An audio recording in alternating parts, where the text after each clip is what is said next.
Magandang araw mga peeps! Luto tayo ngayon ng pork with cream of mushroom. Ito po ang ingredients. Nakalista na. Dahil wala ako ditong cream of mushroom, ayan, ginawan ko na lang ng paraan yan. Pinalitan ko na lang siya ng parang carbonara sauce, ganong style. Kung kumakain ka ng beef lengua, medyo hawig yung lasa nito doon. Simulan na natin. Yung pork ko dito, nilaga ko na, so malambot na siya. And then, kinat ko na siya ng medyo maninipis. Tapos, bago natin simulan yan, magpainit tayo ng butter. Pag mainit na yung butter, ilagay mo na yung garlic. Ayan, pag medyo nag-brown na yung garlic natin, ilagay na natin yung mga pork. I-fry lang natin siya baliktaran. Medyo magkaroon lang siya ng brown effect. Ganun lang yung gagawin.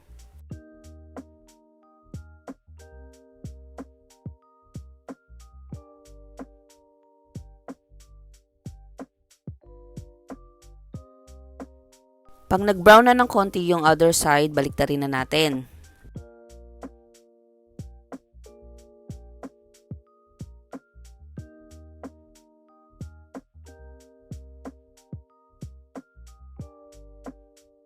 Once na na-fry na natin both side, pwede na natin ilagay yung mushroom natin para medyo ma-fry din yung mushroom.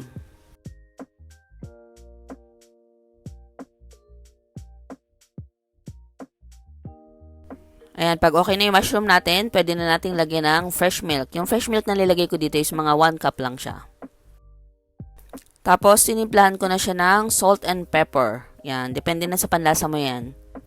Hinintay ko lang makakulo yung fresh milk, tapos idinagdag ko na yung aking carbonara sauce.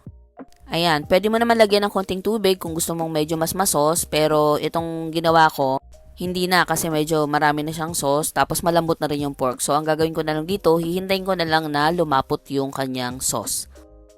Ayan, tatakpan ko lang ulit yan para mas lumapot pa.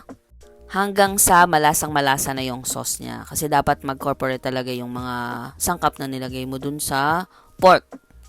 At make sure talaga na super malambot na yung pork mo para siyang lengguang-lengwa yung datingan. Ganon.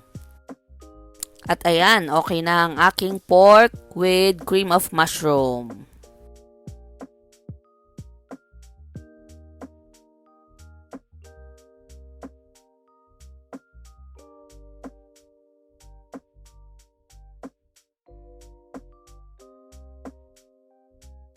Ayan, okay na po.